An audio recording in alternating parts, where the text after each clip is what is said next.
ये हमारा diagnostic test. इसके बाद हम बात करते हैं कि पेशेंट के मायोकार्डियल इन्फार्क्शन को, एमआई के केस को कैसे मैनेज किया जाता है।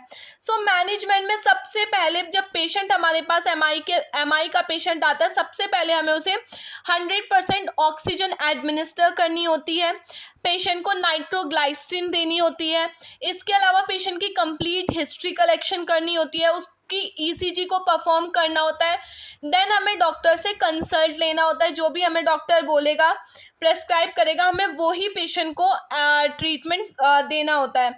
जैसे कि इसमें हम बीटा ब्लॉकर्स दे सकते हैं हमारे ब्लड को इम्प्रूव करने के लिए। एंजियोटेंशन कन्वर्टिंग एंजाइम्स दे सकते हैं हमारे, ठीक है। इसके अलावा हम क्या एंजियोटेंशन कन्वर्टिंग एंजाइम्स क्यों देंगे, क्योंकि जब हमने हाइपरटेंशन पढ़ा था, हाइपरटेंशन में हमने ये पढ़ा था कि जो एंजियोटेंशन होता है वो रिलीज होता है हमारी किडनी से, ठीक है। जो क्या करता है, जो ये शो करता है, हमारा रेनिन रिलीज होता है, रेनिन एंजियोटेंशन रिलीज करता है, जो कि हमारी किडनी जब प्रॉपर ब्लड नहीं रिसीव करती है हमारे हार्ट से, सो वो फिल्टर का काम अच्छे से नहीं करती है, जो इस चीज़ को इंडिकेट करता है। तो इन्हें करने के लिए, इन्हें इनिबिट करने के लिए हम एंजियोटेंशन दे सकते हैं। इसके अलावा एंटीकोएगुलेंट्स दे सकते हैं हम पेशेंट के ब्लड को थिन करने के लिए। थ्रोम्बोलाइटिक्स दे सकते हैं, हेपारिन दे सकते हैं हम, ठीक है। ये सारी जो चीज़ें हम कर सकते हैं। इसके बाद आता है हमारा नर्सिंग मैनेजमेंट के एज अ नर्स हम क्या करेंगे। इसमें हमारा सर्जिकल मैनेजमेंट भी आता है। सर्जिकल मैनेजमेंट में जैसे मैंने आपको कोरोनरी एथेरोस्क्लेरोसिस के केस में बताया था, आप पीटीसीए कर सकते हो, percutaneous transluminal coronary angioplasty.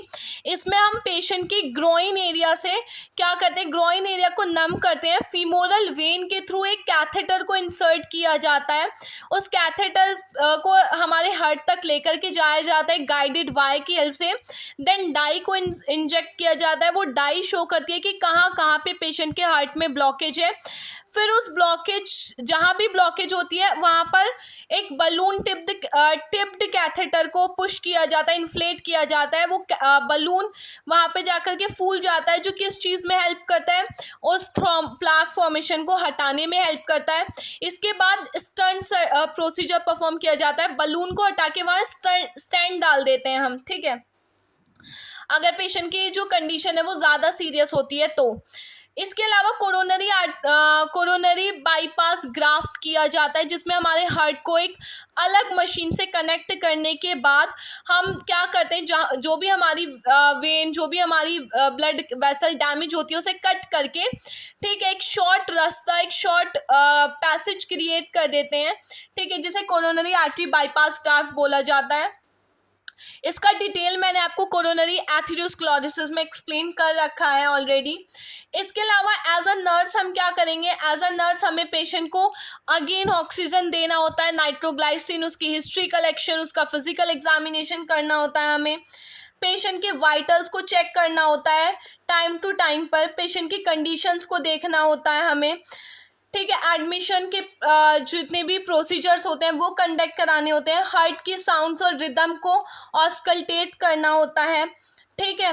Time to time में पेशेंट की पोजीशन को सेमी फॉलोअर्स पोजीशन में रखा जाता है। इसके अलावा पेशेंट की ईसीजी को परफॉर्म करना, पेशेंट को ऑब्जर्व करना किसी भी कॉम्प्लिकेशन के लिए, एक्सेसिव ब्लीडिंग के लिए, या पेशेंट को टैकीकार्डिया या ब्रेडिकार्डिया तो नहीं हो रहा, पेशेंट की वेंटिलेशन को मेंटेन करना, एबीजी मॉनिटर करना, आर्टेरियल ब्लड गैस एनालिसिस, जिसमें हम ये देखते हैं कि पेशेंट के ब्लड में कितना ऑक्सीजन है, कितनी कार्बन डाइऑक्साइड है, ठीक है।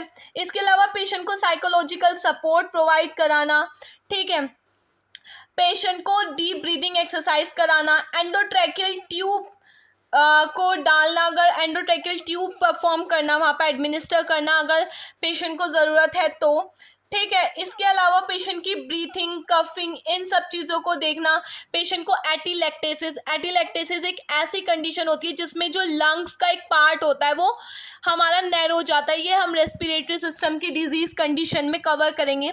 पेशेंट को एटीलैक्टेसिस तो नहीं हुआ है। इसके अलावा पेशेंट को बेड साइड ही बेड पेन प्रोवाइड कराना।